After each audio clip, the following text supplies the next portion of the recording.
नमस्कार, Maharashtra superfast news मराठीमध्ये आपले स्वागत आहे। चला तर मग बातम्या पाहूया।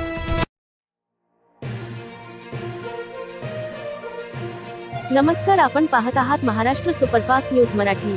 पालकमंत्र्यांची क्रांतिकारी शेतकरी संघटनेच्या पदाधिकाऱ्यांशी भेट, शेतकरी प्रश्न मार्गी लावण्याचे आश्वासन। वाशिम, क्रांतिकारी शेतकरी संघटनेचे कार्यकर्ते सतीश ढोळे यांनी शेतकऱ्यांच्या विविध प्रश्नांसाठी तब्बल 15 दिवस आंदोलन छेडले होते।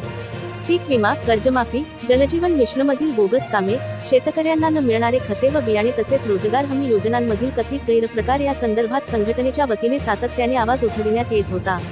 मात्र या गंभीर प्रश्नांकडे पालकमंत्र्यांनी दुर्लक्ष केल्याचा आरोप करत 1 मे महाराष्ट्र दिन व कामगार दिनानिमित्त वाशिम येथे पालकमंत्र्यांना झेंडा फडकवू देणार नाही असा इशारा संघटनेच्या वतीने देण्यात आला होता। या पार्श्वभूमीवर पोलीस प्रशासनाने सतीश ढोळे यांना ताब्यात घेत डिटेन केले। यानंतर परिस्थितीचे गांभीर्य लक्षात घेऊन पालकमंत्र्यांनी अखेर आंदोलनकर्त्यांची भेट घेतली। या भेटीत शेतकऱ्यांच्या विविध प्रश्नांवर सविस्तर चर्चा करण्यात आली असून संबंधित प्रश्न मार्गी लावण्यासाठी योग्य ती कार्यवाही करण्याचे आश्वासन पालकमंत्र्यांनी दिले। यावेळी क्रांतिकारी शेतकरी संघटनेचे जिल्हाध्यक्ष बालाजी मोरे, महिला जिल्हाध्यक्ष सोनूताई मुळे, युवा जिल्हाध्यक्ष सतीश ढोळे तसेच गावातील शेतकरी साधू बुवा उपस्थित होते। क्रांतिकारी शेतकरी संघटनेच्या वतीने शेतकऱ्यांच्या प्रश्नांवर संघर्ष सुरूच राहणार असल्याचा इशाराही यावेळी देण्यात आला।